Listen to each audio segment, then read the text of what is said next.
ಇನ್ ಗುಲ್ಬರ್ಗಾ ವಾರ್ತೆಗಳ ಪ್ರಾಯೋಜಕರು Devanand sari centre super market Kalaburagi. Devanand sari centre ಹಲವು ವರ್ಷಗಳಿಂದ ಕಲಬುರಗಿ ಮಹಾಜನತೆಯ ಭರವಸೆ ಗಳಿಸಿರುವ ರೇಷ್ಮೆ ಸೀರೆಗಳ ಅತಿ ದೊಡ್ಡ ಶೋರೂಮ್. ಹಬ್ಬಗಳು, ಮದುವೆ, ಉಪನಯನ ಹಾಗೂ ನಿಮ್ಮ ಮನೆಯ ಶುಭ ಸಮಾರಂಭಗಳಿಗೆ ಬೇಕಾಗುವ ರೇಷ್ಮೆ ಸೀರೆಗಳಿಗೆ ದೂರದ ಬೆಂಗಳೂರು, ಹೈದರಾಬಾದ್ ನಗರಗಳಿಗೆ ಹೋಗುವ ಅಗತ್ಯವಿಲ್ಲ. ದೇವಾನಂದ್ ಸ್ಯಾರಿ ಸೆಂಟರ್ ನೀಡುತ್ತಿದೆ exclusive silk sari collections. Devanand sari ಸೆಂಟರ್ನಲ್ಲಿ ಈಗ ಮದುವೆ ಮುಂತಾದ ಶುಭ ಸಮಾರಂಭಗಳಿಗೆ ಕಾಂಚೀವರಂ ಸೇರಿದಂತೆ wedding bracket saris, pure Dharmavaram ಸೀರೆಗಳು, ಪ್ಯೂರ್ ಬನಾರಸ್ ಸೀರೆಗಳು, pure Uppada silk, pure Ilkal ಸೀರೆಗಳು, pure fancy Gadwal silk, pure Paithani ಸೀರೆಗಳು, ಪ್ಯೂರ್ ಸಾಫ್ಟ್ ಸಿಲ್ಕ್ ಸೀರೆಗಳು ವಿವಿಧ ವಿನ್ಯಾಸಗಳಲ್ಲಿ. ಕಲಬುರಗಿಯಲ್ಲೇ ಅತಿ ದೊಡ್ಡ ಮತ್ತು ವಿಶಾಲವಾದ 10,000 ಚದುರ ಅಡಿ ಇರುವ ಏಕೈಕ ಸ್ಯಾರಿ ಸೆಂಟರ್ ದೇವಾನಂದ್ ಸ್ಯಾರಿ ಸೆಂಟರ್. ಭೇಟಿ ಕೊಡಿ. ದೇವಾನಂದ್ ಸ್ಯಾರಿ ಸೆಂಟರ್, ಕಾಮತ್ ಹೋಟೆಲ್ ಹಿಂದುಗಡೆ, ಸೂಪರ್ ಮಾರ್ಕೆಟ್, ಕಲಬುರಗಿ.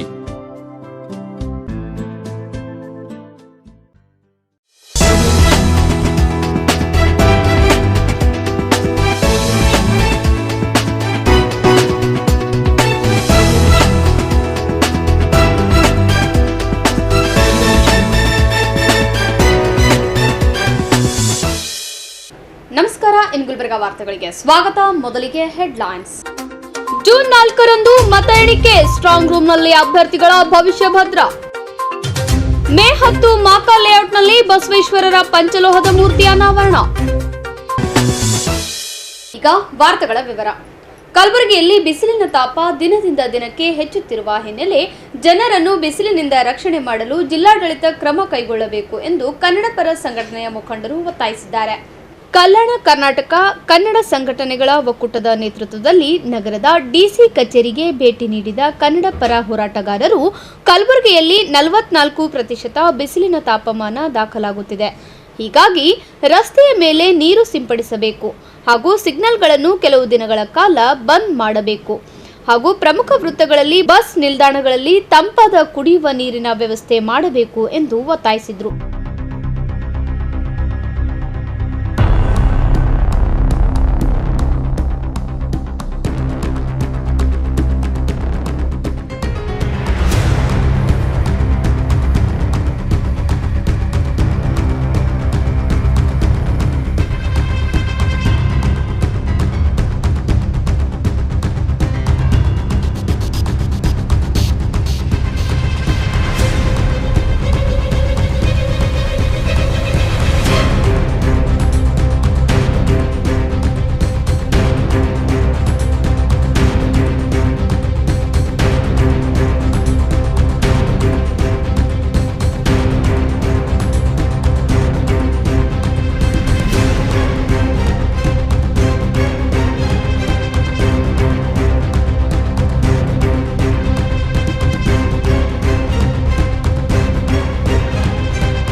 ಕಲ್ಯಾಣ ಕರ್ನಾಟಕ ಕನ್ನಡ ಪರ ಸಂಘಟನೆಗಳ ಒಕ್ಕೂಟದ ಎಲ್ಲ ಸರ್ವ ಸದಸ್ಯರು ಇವತ್ತು ಸಚಿನ್ ಪರ್ತಾಬಾದ್ ಆಗಿರ್ಬೋದು, ದತ್ತು ಬಾಸ್ಕಿ ಅವರು ಮತ್ತು ಗೋಪಾಲ್ ನಾಟಿಕ್ ಅವರು, ಸಂದೀಪ್ ಬರ್ಣಿಯವರು, ಶರಣು ಹೊಸ್ಮನಿಯವರು, ಜಯರಾಜ್ ಕಿಣ್ಗಿಕರ್ ಅವರು, ರವಿ ದೇಗಾಂವ್ ಅವರು ಎಲ್ಲರೂ ಸೇರಿ ಇವತ್ತು ಮಾನ್ಯ ಜಿಲ್ಲಾಧಿಕಾರಿಗಳಿಗೆ ಬಂದು ಭೇಟಿ ಮಾಡೋ ಮೂಲಕವಾಗಿ ವಿಶೇಷವಾದಂಥ ಮನವಿಯನ್ನು ಕಲಬುರಗಿಯ ಜನತೆಯ ಹಿತ ಪ್ರಕಾರವಾಗಿ ಇವತ್ತು ಮನವಿಯನ್ನು ಸಲ್ಲಿಸಿದ್ದೇವೆ.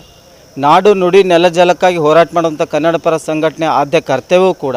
ಹಾಗಾಗಿ ಅನೇಕ ವಿಷಯಗಳ ಕುರಿತು ನಾವು ಹೋರಾಟ ಮಾಡುವಂಥ ಸಂದರ್ಭದಲ್ಲಿ ಇವತ್ತು ರಸ್ತೆ ಆಗಿರ್ಬೋದು, ಮೂಲಭೂತ ಸೌಕರ್ಯಗಳಿಗೆ ಹೋರಾಟವನ್ನು ಮಾಡುವಂಥ ಸಂದರ್ಭದಲ್ಲಿ ಇವತ್ತು ಚುನಾವಣೆ ನೀತಿ ಸಹಿತ ನಿನ್ನೆ ಮುಗಿದ್ರೂ ಕೂಡ, ನಿನ್ನೆ ಒಳ್ಳೆಯ ರೀತಿಯಿಂದ ಚುನಾವಣೆ ನಡೆದರೂ ಕೂಡ ಕಲಬುರಗಿಯ ಜನರ ಒಂದು ಹಿತವನ್ನು ಕಾಪಾಡಬೇಕಾದ್ರೆ ಕಲಬುರಗಿ ಜನರಿಗೆ ಇವತ್ತು ಶುದ್ಧವಾದಂಥ ತಂಪಾದಂಥ ಕುಡಿಯೋ ನೀರನ್ನು ಕಲಬುರಗಿ ನಗರದಲ್ಲಿ ಎಲ್ಲ ವೃತ್ತಗಳಲ್ಲಿ, ಎಲ್ಲ ಸಾರ್ವಜನಿಕರಿರುವಂಥ ಸ್ಥಳಗಳಲ್ಲಿ ಆ ವ್ಯವಸ್ಥೆಯನ್ನು ಮಾಡಬೇಕು. ಏಕೆಂದರೆ ಕಲಬುರಗಿ ಅಷ್ಟೇ ಅಲ್ಲದೆ ಕಲ್ಯಾಣ ಕರ್ನಾಟಕ ಭಾಗದಲ್ಲಿ ಬೀದರ್, ಕಲಬುರಗಿ, ರಾಯಚೂರು, ಕೊಪ್ಪಳ, ಬಳ್ಳಾರಿ, ಯಾದಗಿರಿ ಈ ಭಾಗದಲ್ಲಿ ಇವತ್ತು ಅತಿ ಹೆಚ್ಚಿನ ಬಿಸಿಲಿನ ತಾಪಮಾನ ಹೆಚ್ಚಾಗಿರೋದು ಈಗಾಗಲೇ ದಾಖಲೆ ಆಗಿದೆ. ಕಲಬುರಗಿ ನಗರದಲ್ಲಿ ಕಲಬುರಗಿ ಜಿಲ್ಲೆಯಲ್ಲಿ ಶೇಕಡ 44 ಡಿಗ್ರಿ ಇವತ್ತು ಬಿಸಿಲಿನ ತಾಪಮಾನ ಹೆಚ್ಚಾಗಿರೋದ್ರಿಂದ ಕಲಬುರಗಿಯಲ್ಲಿ ಜನರು ಇವತ್ತು ಮಹಿಳೆಯರಾಗಿರ್ಬೋದು ಜನರಾಗಿರ್ಬೋದು ಓಡಾಟ ಮಾಡೋದು ತುಂಬ ಕಷ್ಟದ ಸಂಗತಿಯಾಗಿದೆ. ಅದಲ್ಲದೆ ಕೂಡ ವಾಹನ ಸವಾರರು ಇವತ್ತು ಅನೇಕ ಸಿಗ್ನಲ್ಗಳಲ್ಲಿ 1 ನಿಮಿಷಗಳ ಕಾಲ ನಿಲ್ಲಬೇಕಾದರೆ ಬಿಸಿಲಿನ ತಾಪಮಾನದಿಂದ ಸುಮಾರು ಜನರಿಗೆ ಇವತ್ತು ಕಷ್ಟ ಆಗ್ತದೆ, ತೊಂದರೆ ಆಗ್ತದೆ. ಆ ನಿಟ್ಟಿನಲ್ಲಿ ಇವತ್ತು ಬಿಜಾಪುರದಲ್ಲಿ ಯತ್ನಾಳ್ ಅವರು ಒಂದು ವಿಶೇಷವಾದಂಥ ಒಂದು ಪ್ರಯತ್ನ ಮಾಡಿದ್ದಾರೆ. ಏನು ಪ್ರಯತ್ನ ಅಂದರೆ ಸಿಗ್ನಲ್ಗಳಲ್ಲಿ ವಾಹನ ಸವಾರರು ನಿಂತು ಏನು ವಾಹನ ಸವಾರರಿಗೆ ಒಂದು ರಕ್ಷಣೆ ನೀಡುವ ನಿಟ್ಟಿನಲ್ಲಿ ಅವರಿಗೆ ಆ ಒಂದು ಬಿಸಿಲಿನ ತಾಪಮಾನ ತಲುಗಬಾರ್ದು ಅನ್ನುವಂಥ ಶೆಡ್ಗಳನ್ನು ಮಾಡೋ ಮೂಲಕವಾಗಿ ಆ ಮಾದರಿಯಲ್ಲಿ ಕಲಬುರಗಿಯಲ್ಲಿ ಮಾಡಬೇಕು ಅನ್ನುವಂಥ ಬೇಡಿಕೆ. ಅದು ಮಾಡೋಕ್ಕಾಗಿಲ್ಲ ಅಂದರೂ ಕೂಡ ಸಿಗ್ನಲ್ಗಳನ್ನು ಸದ್ಯ ದಿನಗಳ ಕಾಲ ಅದು ಕಾರ್ಯವನ್ನು ಸ್ಥಗಿತಗೊಳಿಸಬೇಕು ಅನ್ನುವಂಥ ನಿಟ್ಟಿನಲ್ಲಿ ಅಲ್ಲದೆ ಕೂಡ ರಸ್ತೆ ಮಧ್ಯದಲ್ಲಿ ನೀರು ಸಿಂಪಡಿಸುವಂಥ ಕಾರ್ಯಕ್ಕೆ ಮಹಾನಗರ ಪಾಲಿಕೆ ಮುಂದಾಗಬೇಕು. ಎಲ್ಲ ಸಿಗ್ನಲ್ಗಳಲ್ಲಿ ಅಷ್ಟೇ ಅಲ್ಲದೆ ಇವತ್ತು ಅನೇಕ ವೃತ್ತಗಳಲ್ಲಿ ಸಾರ್ವಜನಿಕರು ನಿಲ್ಲುವಂಥ ಬಸ್ ನಿಲ್ದಾಣ ಆಗಿರ್ಬೋದು, ಸಿಟಿ ಬಸ್ ನಿಲ್ದಾಣ ಆಗಿರ್ಬೋದು, ಈ ಎಲ್ಲ ಭಾಗಗಳಲ್ಲಿ ಶುದ್ಧವಾದಂಥ ಕುಡಿಯುವ ನೀರು, ತಂಪು ನೀರನ್ನು ವ್ಯವಸ್ಥೆ ಮಾಡುವಂಥ ನಿಟ್ಟಿನಲ್ಲಿ ಇವತ್ತು ಕನ್ನಡಪರ ಸಂಘಟನೆಗಳ ಒಕ್ಕೂಟ ಎಲ್ಲರೂ ಮಾನ್ಯ ಜಿಲ್ಲಾಧಿಕಾರಿಗಳಿಗೆ ಭೇಟಿ ಮಾಡೋ ಮೂಲಕವಾಗಿ ಇವತ್ತು ಮನವಿಯನ್ನು ಸಲ್ಲಿಸಿದೆ. ನಾಳೆಯಿಂದನೇ ಈ ಎಲ್ಲ ಒಂದು ಕಾರ್ಯವನ್ನು ಮುಂದುವರಿಸಬೇಕು. ಮಹಾನಗರ ಪಾಲಿಕೆ ಅಧಿಕಾರಿಗಳ ಜೊತೆ ಚರ್ಚೆ ಮಾಡಬೇಕು. ಚುನಾವಣೆ ಮುಗಿದಿದೆ, ಆದರೂ ಕೂಡ ಇವತ್ತು ಕಲಬುರಗಿ ನಗರದಲ್ಲಿ ಬಿಸಿಲಿನ ಬಗ್ಗೆ ಇವತ್ತು ಜನರಿಗೆ ಯಾವ ರೀತಿಯ ಒಂದು ಸೌಕರ್ಯಗಳನ್ನ ಕೊಡಬೇಕು, ನೀರಾಗಿರ್ಬೋದು, ರಸ್ತೆ ಮೇಲೆ ನೀರು ಸಿಂಪಡಿಸೋದಾಗಿರ್ಬೋದು, ಸಾರ್ವಜನಿಕರಿದ್ದಂಥ ಸ್ಥಳಗಳಲ್ಲಿ ತಂಪಾದ ಒಂದು ರಕ್ಷಣೆ ನೀಡೋದಾಗಿರ್ಬೋದು, ನೆರಳಿನ ಟೆಂಟ್ಗಳನ್ನು ಹೊಡೆಯೋದಾಗಿರ್ಬೋದು, ಈ ವ್ಯವಸ್ಥೆಗೆ ಜಿಲ್ಲಾಡಳಿತ ಮುಂದಾಗಬೇಕನ್ನುವಂಥ ಮನವಿಯನ್ನು ಇವತ್ತು ಮಾನ್ಯ ಜಿಲ್ಲಾಧಿಕಾರಿಗಳು ಕನ್ನಡಪರ ಸಂಘಟನೆ ಒಕ್ಕೂಟ ಕಲಬುರಗಿಯ ಜನರ ಒಂದು ಹಿತಕ್ಕಾಗಿ ಇವತ್ತು ಮನವಿಯನ್ನು ಸಲ್ಲಿಸಿದೆವು. ಈ ಸಂದರ್ಭದಲ್ಲಿ ಕನ್ನಡ ಪರ ಹೋರಾಟಗಾರರಾದ ಸಚಿನ್ ಪರ್ತಾವತ್, ಮಂಜುನಾಥ್ ನಾಲ್ವರ್ಕರ್, ಗೋಪಾಲ್ ನಾಟೇಕರ್, ರವಿ ದೇಗಾಂವ್, ದತ್ತು ಭಾಸ್ಗಿ, ಸಂದೀಪ್ ಭರಣಿ, ಸೋಮನಾಥ್ ಕಟ್ಟಿಮನಿ ಸೇರಿದಂತೆ ಅನೇಕರು ಉಪಸ್ಥಿತರಿದ್ದರು. ಕಲಬುರಗಿ ಲೋಕಸಭಾ ಕ್ಷೇತ್ರಕ್ಕೆ ನಿನ್ನೆ ನಡೆದ ಚುನಾವಣೆಯಲ್ಲಿ ಅಂದಾಜು 62.27% ಮತದಾನವಾಗಿದೆ. ಕ್ಷೇತ್ರದಾದ್ಯಂತ ಯಾವುದೇ ಅಹಿತಕರ ಘಟನೆ ಇಲ್ಲದೆ ಮತದಾನ ಶಾಂತಿಯುತವಾಗಿ ನಡೆದಿದ್ದು ಅಭ್ಯರ್ಥಿಗಳ ಭವಿಷ್ಯ ಸ್ಟ್ರಾಂಗ್ ರೂಮ್ನಲ್ಲಿ ಭದ್ರವಾಗಿದೆ. ಕಲಬುರಗಿಯಲ್ಲಿ ಒಟ್ಟು 62.27% ಮತದಾನವಾಗಿದ್ದು ಕಾಂಗ್ರೆಸ್, ಬಿಜೆಪಿ ಸೇರಿದಂತೆ ಆಯಾ ಪಕ್ಷದ ಹಾಗೂ ಸ್ವತಂತ್ರ ಅಭ್ಯರ್ಥಿಗಳ ಭವಿಷ್ಯ ಸ್ಟ್ರಾಂಗ್ ರೂಮ್ನಲ್ಲಿ ಭದ್ರವಾಗಿದೆ.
ಮತದಾನ ಪ್ರಕ್ರಿಯೆ ಮುಕ್ತಾಯವಾಗಿರುವುದರಿಂದ ಎಲ್ಲ ಇವಿಎಂ ಮತಯಂತ್ರಗಳು ಮತಗಟ್ಟೆಯಿಂದ ಡಿಮಸ್ಟರಿಂಗ್ ಸೆಂಟರ್ ತಲುಪಿ ಅಲ್ಲಿಂದ ನೇರವಾಗಿ ಗುಲ್ಬರ್ಗಾ ವಿಶ್ವವಿದ್ಯಾಲಯ ಸ್ಟ್ರಾಂಗ್ ರೂಮ್ ತಲುಪಿದ್ದು ಜೂನ್ 4ಕ್ಕೆ ವಿಶ್ವವಿದ್ಯಾಲಯದಲ್ಲಿ ಮತ ಎಣಿಕೆ ಕಾರ್ಯ ನಡೆಯಲಿದೆ. ಈಗ ಚಿಕ್ಕದೊಂದು ವಿರಾಮದ ನಂತರ ಮತ್ತೆ ವಾರ್ತಾ ಸಂಚಿಕೆ ಮುಂದುವರಿಯುತ್ತದೆ. ಬಿಸಿಲಿನ ತಾಪ ತಡೆಯಲು ಕ್ರಮ ಜರುಗಿಸುವಂತೆ ಡಿಸಿಗೆ ಕನ್ನಡ ಪರ ಹೋರಾಟಗಾರರು ಮನವಿ. ಮೇ 10ರಿಂದ ಜಾಗತಿಕ ಲಿಂಗಾಯತ ಮಹಾಸಭಾದಿಂದ ಬಸವ ಜಯಂತಿ ಆಚರಣೆ. ಪ್ರಭುಲಿಂಗ್ ಸುದ್ದಿಗೋಷ್ಠಿ. ದೇವಾನಂದ್ ಸ್ಯಾರಿ ಸೆಂಟರ್ ಹಲವು ವರ್ಷಗಳಿಂದ ಕಲಬುರ್ಗಿ ಮಹಾಜನತೆಯ ಭರವಸೆ ಗಳಿಸಿರುವ ರೇಷ್ಮೆ ಸೀರೆಗಳ ಅತಿ ದೊಡ್ಡ ಶೋರೂಮ್. ಹಬ್ಬಗಳು, ಮದುವೆ, ಉಪನಯನ ಹಾಗೂ ನಿಮ್ಮ ಮನೆಯ ಶುಭ ಸಮಾರಂಭಗಳಿಗೆ ಬೇಕಾಗುವ ರೇಷ್ಮೆ ಸೀರೆಗಳಿಗೆ ದೂರದ ಬೆಂಗಳೂರು, ಹೈದರಾಬಾದ್ ನಗರಗಳಿಗೆ ಹೋಗುವ ಅಗತ್ಯವಿಲ್ಲ. ದೇವಾನಂದ್ ಸ್ಯಾರಿ ಸೆಂಟರ್ ನೀಡುತ್ತಿದೆ exclusive silk sari collections. Devanand sari ಸೆಂಟರ್ನಲ್ಲಿ ಈಗ ಮದುವೆ ಮುಂತಾದ ಶುಭ ಸಮಾರಂಭಗಳಿಗೆ ಕಾಂಚೀವರಂ ಸೇರಿದಂತೆ wedding bracket saris, pure Dharmavaram ಸೀರೆಗಳು, ಪ್ಯೂರ್ ಬನಾರಸ್ ಸೀರೆಗಳು, pure Uppada silk, pure Ilkal ಸೀರೆಗಳು, pure fancy Gadwal silk, pure Paithani ಸೀರೆಗಳು, ಪ್ಯೂರ್ ಸಾಫ್ಟ್ ಸಿಲ್ಕ್ ಸೀರೆಗಳು ವಿವಿಧ ವಿನ್ಯಾಸಗಳಲ್ಲಿ. ಕಲಬುರಗಿಯಲ್ಲೇ ಅತಿ ದೊಡ್ಡ ಮತ್ತು ವಿಶಾಲವಾದ 10,000 ಚದುರ ಅಡಿ ಇರುವ ಏಕೈಕ ಸ್ಯಾರಿ ಸೆಂಟರ್ ದೇವಾನಂದ್ ಸ್ಯಾರಿ ಸೆಂಟರ್. ಭೇಟಿ ಕೊಡಿ. ದೇವಾನಂದ್ ಸ್ಯಾರಿ ಸೆಂಟರ್, ಕಾಮತ್ ಹೋಟೆಲ್ ಹಿಂದುಗಡೆ, ಸೂಪರ್ ಮಾರ್ಕೆಟ್, ಕಲಬುರ್ಗಿ.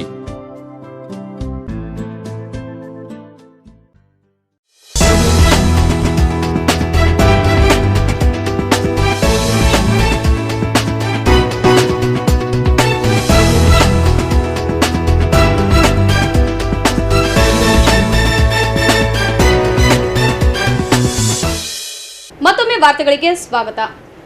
ಕಲಬುರಗಿಯಲ್ಲಿ ಮೇ 10ರಿಂದ 18ರವರೆಗೆ ಬಸವ ಜಯಂತಿ ಆಚರಣೆಗೆ ಜಾಗತಿಕ ಲಿಂಗಾಯತ ಮಹಾಸಭಾ ನಿರ್ಧರಿಸಿದೆ ಎಂದು ಸಂಘದ ಅಧ್ಯಕ್ಷ ಪ್ರಭುಲಿಂಗ್ ಮಹಾಗಾಂವ್ಕರ್ ತಿಳಿಸಿದ್ದಾರೆ. ನಗರದ ಪತ್ರಿಕಾ ಭವನದಲ್ಲಿ ಸುದ್ದಿಗೋಷ್ಠಿ ನಡೆಸಿ ಮಾತನಾಡಿದ ಅವರು 891ನೇ ಬಸವ ಜಯಂತಿಯನ್ನು ಅದ್ದೂರಿಯಾಗಿ ಆಚರಿಸಲು ತೀರ್ಮಾನಿಸಲಾಗಿದ್ದು, ಪ್ರತಿನಿತ್ಯ ವೇದಿಕೆ ಕಾರ್ಯಕ್ರಮ, ವಿಚಾರಗೋಷ್ಠಿ ಸೇರಿದಂತೆ ಅನೇಕ ಅರ್ಥಪೂರ್ಣ ಕಾರ್ಯಕ್ರಮಗಳು ನಡೆಯಲಿದ್ದು, ಸಮಾರಂಭದಲ್ಲಿ ಅನೇಕ ಬಸವಾದಿ ಶರಣರು, ವಿಚಾರವಾದಿಗಳು ಸೇರಿದಂತೆ ಅನೇಕ ಗಣ್ಯರು ಭಾಗಿಯಾಗಲಿದ್ದಾರೆ ಎಂದು ಮಾಹಿತಿ ನೀಡಿದರು. ಬಡಾವಣೆಯಲ್ಲಿ ಏನಂತಂದ್ರೆ ಈ ಶರಣರ ತತ್ವಗಳನ್ನು ಬಿದ್ದಲಿಕ್ಕೆ, ಪ್ರಚಾರ ಮಾಡಲಿಕ್ಕೆ ಪ್ರತಿಯೊಬ್ಬರಿಗೆ ನಮ್ಮ ಕಾಲನಿ ಬಡಾವಣೆಯ ಎಲ್ಲ ನಾಗರಿಕರು ಶರಣರಿಗಪ್ಪ ಸಹಕಾರ ಕೊಟ್ಟಿದ್ದಾರೆ. ಅದಕ್ಕೆ ತಮ್ಮದಲ್ಲೂ ಸಹಕಾರ ಇದೆ. ನಮ್ಮ ಉದ್ದೇಶ, ನಮ್ಮ ಸಂಘದ ಉದ್ದೇಶ ಏನಂತಂದರೆ ಶರಣರ ತತ್ವವನ್ನು ನಾಡಿನಾದ್ಯಂತ ಬೆಳೆಸಬೇಕು, ಬಿತ್ತಬೇಕನ್ನೋ ಉದ್ದೇಶದಿಂದ ನಾವೊಂದು ಸಂಘವನ್ನು ಸ್ಥಾಪನೆ ಮಾಡಿದ್ದೇವೆ. ಅದೇ ಪ್ರಕಾರ ಸುಮಾರು 28 ವರ್ಷದಿಂದ ಮನೆ ಮನೆಯಲ್ಲಿ ಬಸವತಿ ಕಾರ್ಯಕ್ರಮ ಮಾಡಿದ್ದೇವೆ. ಆಮೇಲೆ ರಕ್ತದಾನ ಶಿಬಿರಗಳು ಮಾಡಿದ್ದೇವೆ. ಆಮೇಲೆ ಜನರಿಗೆ ಏನಪ್ಪ ಅಂತ ಶರಣರ ಬಗ್ಗೆ ಜಾಗೃತಿ ಮೂಡಿಸಲುವಾಗಿ ಅನೇಕ ವಿವಿಧ ಕಾರ್ಯಕ್ರಮಗಳು, ಆಟ ಅಂಥವೆಲ್ಲದರಲ್ಲಿಯೂ ಮಾಡಿಕೊಂಡು ನಾವು ಸುಮಾರು 28 ವರ್ಷದಿಂದ ಈ ಒಂದು ಕಾರ್ಯಕ್ರಮ ಮಾಡ್ತಾ ಬಂದಿದ್ದೇವೆ. ಈಗ ಈ ವರ್ಷ ಒಂದು ಸ್ವಲ್ಪ ವಿಶೇಷ ಏನಂತಂದರೆ ಆ ಒಂದು ಸ್ಥಳದಲ್ಲಿ ಏನಂತಂದರೆ ಎಲ್ಲ ಶರಣರ ಸಹಕಾರದಿಂದ ಒಂದು ಬಸವೇಶ್ವರ ಪುತ್ಥಳಿ ಮಾಡಿದ್ದೇವೆ, ಅದನ್ನು ಸ್ಥಾಪನೆ ಮಾಡಿದ್ದೇವೆ. ನಾಳೆ ಬರುವ ದಿನಾಂಕ 10ರಂದು ಅದನ್ನು ಅನಾವರಣ ಮಾಡ್ತಾ ಇದ್ದೇವೆ. ಆ ಒಂದು ವಿಚಾರ ಏನಂತಂದರೆ ಈ ಒಂದು ಪತ್ರಿಕಾಗೋಷ್ಠಿ ತಮ್ಮಲ್ಲಿ ಬಂದಿದ್ದೇವೆ ತಿಳಿಸ್ಲಿಕ್ಕೆ, ಅದನ್ನು ಹಂಚ್ಕೊಳ್ಳಿಕ್ಕೆ ಖುಷಿ ಆಗ್ತಾ ಇದೆ, ತಮ್ಮಲ್ಲಿ ಹಂಚ್ಕೊಳ್ಳಿಕ್ಕೆ ಖುಷಿ ಆಗ್ತಾ ಇದೆ.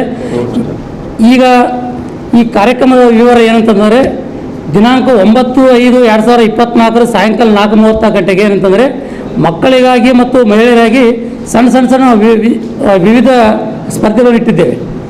ಅಂದ್ರೆ ನಾವು ಹಿಂಗಾಗಿದೆ ಜನಜೀವನ ಅಂತಂದರೆ ಆಜುಬಾಜು ಮನೆಯವರಿಗೆ ಸ್ವಲ್ಪ ಯಾರ ಅನ್ನೋಪ್ಲೇ ಪರಿಸ್ಥಿತಿ ಬಂದದ.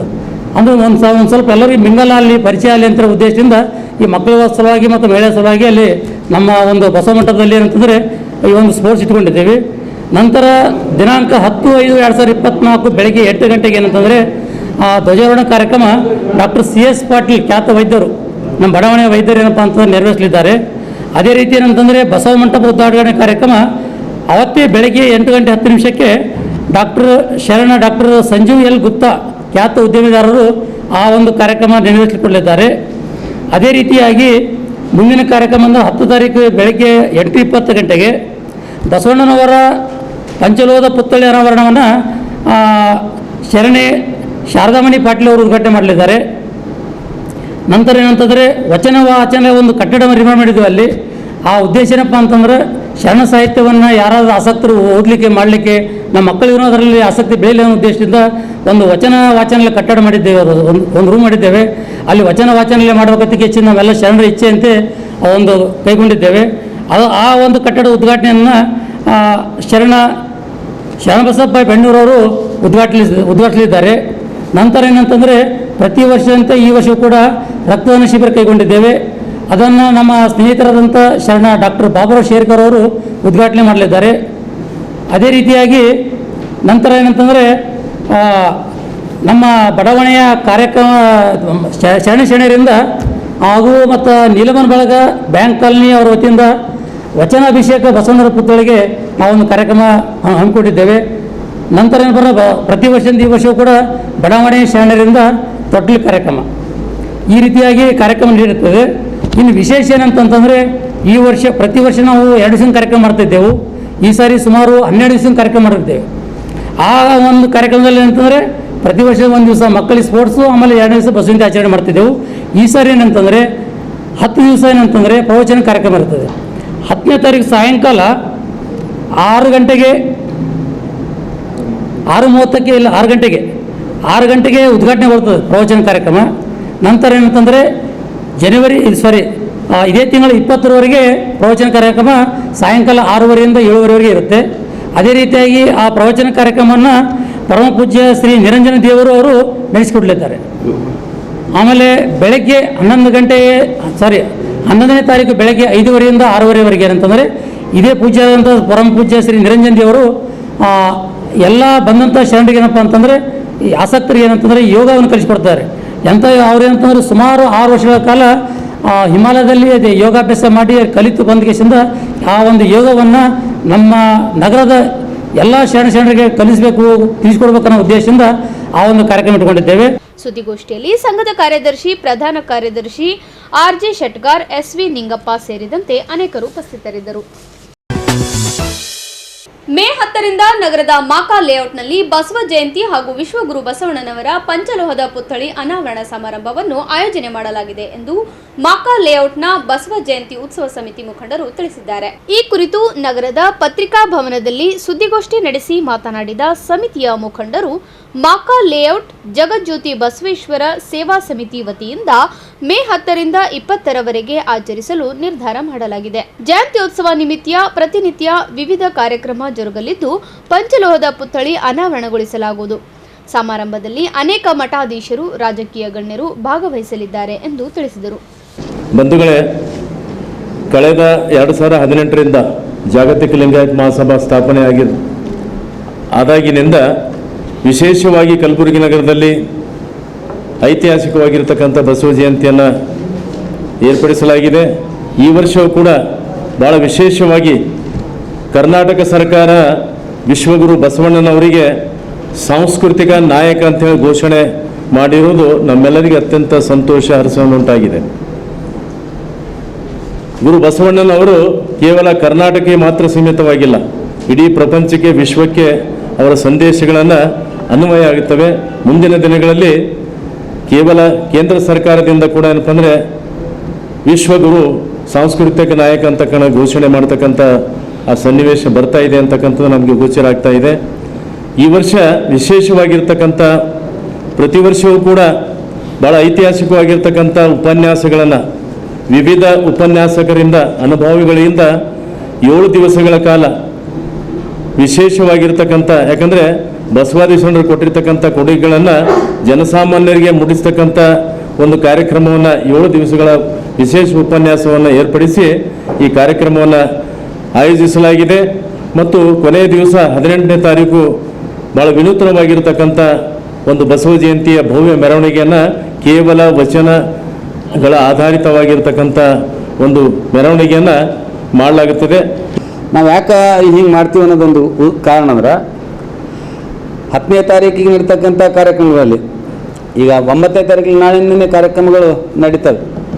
ಆ ಎಲ್ಲ ಕಾರ್ಯಕ್ರಮಗಳು ಯಾರೇ ಬಸ್ ಜಯಂತಿ ಮಾಡಲಿ, ಜಾಗತಿಕ ಇವ್ರು ಮಾಡಿರ್ಬೋದು ಅಥವಾ ನಮ್ಮ ಬಸವದಳ ಮಾಡಿರ್ಬೋದು, ಲಿಂಗಾಯತ ವೀರಶೈವ ಮಹಾಸಭಾದ್ರು ಮಾಡಿರ್ಬೋದು, ಎಲ್ಲೆಲ್ಲಿ ಕಾರ್ಯಕ್ರಮ ಹೋಗ್ತೋ ಎಲ್ಲ ನಾವು ಹೋಗ್ತೇವೆ, ಆ ಕಾರ್ಯಕ್ರಮ ಭಾಗವಹಿಸ್ತೇವೆ. ನಂತರ 11 ತಾರೀಕಿಗೆ ಕಾರ್ಯಕ್ರಮ ಮಾಡ್ತೇವೆ. ಎಲ್ಲರೂ ನಿಶ್ಚಿಂತಾಗಿರ್ತೀರಿ, ನೀವು ನಿಶ್ಚಿಂತಾಗಿರ್ತೀರಿ, ಅನುಭವಿಗಳೆಲ್ಲ ನಿಶ್ಚಿಂತಾಗಿರ್ತಾರೆ, ಏನೂ ಇದು ಇಲ್ಲ. ಇಲ್ಲಾಂದ್ರೆ ಒಳ್ಳೊಳ್ಳೆ ಅನುಭವಗಳು ಸಿಗೋದು ಕಠಿಣ ಆಗ್ತದೆ ನಮಗೆ. ಇಲ್ಲಿ ಅಲ್ಲಿ ಒಪ್ಕೊಂಡಿನಿ, ಇಲ್ಲಿ ಒಪ್ಕೊಂಡಿನಿ, ಅಲ್ಲಿ ಅವ್ರು ಇದ್ದೂರಾಗೆ ನಾ ಇಲ್ಲಿ ಒಪ್ಕೊಂಡಿನ ಕಾರಣಕ್ಕಾಗಿ ಅವ್ರು ಬರೋಕ್ಕಾಗೋದಿಲ್ಲ. ಅದಕ್ಕೆ ಪ್ರತಿ ವರ್ಷ ನಾವು 1 ವಾರ ಕಾರ್ಯಕ್ರಮ ಹಾಕ್ಕೊಳ್ತೇವೆ. ಈ ವರ್ಷ ಸಹ ಅದೇ ರೀತಿ ದಿನಾಂಕ 10ರಂದು ನಡೀತಕ್ಕಂಥ ಬಸವಣ್ಣ ಮೂರ್ತಿ ಹತ್ರ ಮಾಡಿ ನಡೀತಕ್ಕಂಥ ಕಾರ್ಯಕ್ರಮದಲ್ಲಿ ನಾವು ಭಾಗವಹಿಸ್ತೇವೆ. ಅವತ್ತು ಸಾಂಕೇತಿಕವಾಗಿ ಪ್ರಾರ್ಥನೆಯನ್ನು ಮಾಡಿ ಬಸವ ಸಾಂಸ್ಕೃತಿಕ ಏನು ವೇದಿಕೆ ಇದೆ ಆ ವೇದಿಕೆಯಲ್ಲಿ ಕಾರ್ಯಕ್ರಮ ಪ್ರಾರಂಭ ಮಾಡಿ ಪ್ರಾರ್ಥನೆ ಮಾಡಿ ಮುಗಿಸ್ತೇವೆ. ಸರ್ಕಾರ ನಡೀತಕ್ಕಂಥ ಕಾರ್ಯಕ್ರಮದಲ್ಲಿ ಮತ್ತು ವೀರಶೈವ ಲಿಂಗಾಯತ್ ನಡೀತಕ್ಕಂಥ ಕಾರ್ಯಕ್ರಮದಲ್ಲಿ ಭಾಗವಹಿಸ್ತೇವೆ. ನಂತರದಲ್ಲಿ 11ನೇ ತಾರೀಕಿಗೆ ಸಾಯಂಕಾಲ ಪ್ರತಿದಿನ 11ರಿಂದ 17 ತಾರೀಕು ತನಕ ನಮ್ಮ ಕಾರ್ಯಕ್ರಮಗಳು ಇರ್ತವೆ. ಮೊದಲನೇ ದಿವಸ ನಮ್ಮ ಗುರುಮಠಕಲ್ನ ಕಾಸಮಠದ ಶಾಂತಿವೀರ ಮುರುಘರಾಜೇಂದ್ರ ಸ್ವಾಮಿಗಳು ದಿವ್ಯ ಸಾನ್ನಿಧ್ಯ ವಹಿಸ್ತಾರೆ. ಆರ್.ಕೆ. ಹುಡುಗಿಯವರು ಅಧ್ಯಕ್ಷತೆಯನ್ನು ವಹಿಸ್ತಾರೆ. ಆಮೇಲೆ ಶರಣ್ ಪ್ರಕಾಶ್ ಪಾಟೀಲ್ ಉದ್ಘಾಟನೆ ಮಾಡ್ತಾರೆ. ಧ್ವಜಾರೋಹಣ ಶಶಿಲ್ ನಮೋಶಿ ಅವರು ಧ್ವಜಾರೋಹಣ ಮಾಡ್ತಾರೆ. ಅನುಭವವನ್ನು ಜೆ.ಎಸ್. ಪಾಟೀಲ್ ಶರಣ ಸಾಹಿತಿಗಳು ವಿಜಯಪುರ ಅವರು ನಡೆಸಿಕೊಂಡು ಹೋಗ್ತಾರೆ. ಈ ರೀತಿಯಿಂದ ಕೊನೆಯಲ್ಲಿ ಮತ್ತೊಮ್ಮೆ ವಾರ್ತೆಗಳ ಮುಖ್ಯಾಂಶಗಳು. ಜೂನ್ 4ರಂದು ಮತ ಎಣಿಕೆ, ಸ್ಟ್ರಾಂಗ್ ರೂಮ್ನಲ್ಲಿ ಅಭ್ಯರ್ಥಿಗಳ ಭವಿಷ್ಯ ಭದ್ರ. ಮೇ 10 ಮಾಕಾ ಲೇಔಟ್ನಲ್ಲಿ ಬಸವೇಶ್ವರರ ಪಂಚಲೋಹದ ಮೂರ್ತಿ ಅನಾವರಣ. ಇಲ್ಲಿಗೆ ವಾರ್ತಾ ಸಂಚಿಕೆ ಮುಕ್ತಾಯವಾಯಿತು. ಮತ್ತೆ ಮುಂದಿನ ಸಂಚಿಕೆಯಲ್ಲಿ ಭೇಟಿಯಾಗೋಣ. ವಂದನೆಗಳು. ದೇವಾನಂದ್ ಸ್ಯಾರಿ ಸೆಂಟರ್ ಹಲವು ವರ್ಷಗಳಿಂದ ಕಲಬುರ್ಗಿ ಮಹಾಜನತೆಯ ಭರವಸೆ ಗಳಿಸಿರುವ ರೇಷ್ಮೆ ಸೀರೆಗಳ ಅತಿ ದೊಡ್ಡ ಶೋರೂಮ್. ಹಬ್ಬಗಳು, ಮದುವೆ, ಉಪನಯನ ಹಾಗೂ ನಿಮ್ಮ ಮನೆಯ ಶುಭ ಸಮಾರಂಭಗಳಿಗೆ ಬೇಕಾಗುವ ರೇಷ್ಮೆ ಸೀರೆಗಳಿಗೆ ದೂರದ ಬೆಂಗಳೂರು, ಹೈದರಾಬಾದ್ ನಗರಗಳಿಗೆ ಹೋಗುವ ಅಗತ್ಯವಿಲ್ಲ. ದೇವಾನಂದ್ ಸ್ಯಾರಿ ಸೆಂಟರ್ ನೀಡುತ್ತಿದೆ exclusive silk sari collections. Devanand sari ಸೆಂಟರ್ನಲ್ಲಿ ಈಗ ಮದುವೆ ಮುಂತಾದ ಶುಭ ಸಮಾರಂಭಗಳಿಗೆ ಕಾಂಚೀವರಂ ಸೇರಿದಂತೆ wedding bracket saris, pure Dharmavaram ಸೀರೆಗಳು, ಪ್ಯೂರ್ ಬನಾರಸ್ ಸೀರೆಗಳು, pure Uppada silk, pure Ilkal ಸೀರೆಗಳು, pure fancy Gadwal silk, pure Paithani ಸೀರೆಗಳು, ಪ್ಯೂರ್ ಸಾಫ್ಟ್ ಸಿಲ್ಕ್ ಸೀರೆಗಳು ವಿವಿಧ ವಿನ್ಯಾಸಗಳಲ್ಲಿ. ಕಲಬುರಗಿಯಲ್ಲೇ ಅತಿ ದೊಡ್ಡ ಮತ್ತು ವಿಶಾಲವಾದ 10,000 ಚದುರ ಅಡಿ ಇರುವ ಏಕೈಕ ಸ್ಯಾರಿ ಸೆಂಟರ್ ದೇವಾನಂದ್ ಸ್ಯಾರಿ ಸೆಂಟರ್. ಭೇಟಿ ಕೊಡಿ. ದೇವಾನಂದ್ ಸ್ಯಾರಿ ಸೆಂಟರ್, ಕಾಮತ್ ಹೋಟೆಲ್ ಹಿಂದುಗಡೆ, ಸೂಪರ್ ಮಾರ್ಕೆಟ್, ಕಲಬುರ್ಗಿ.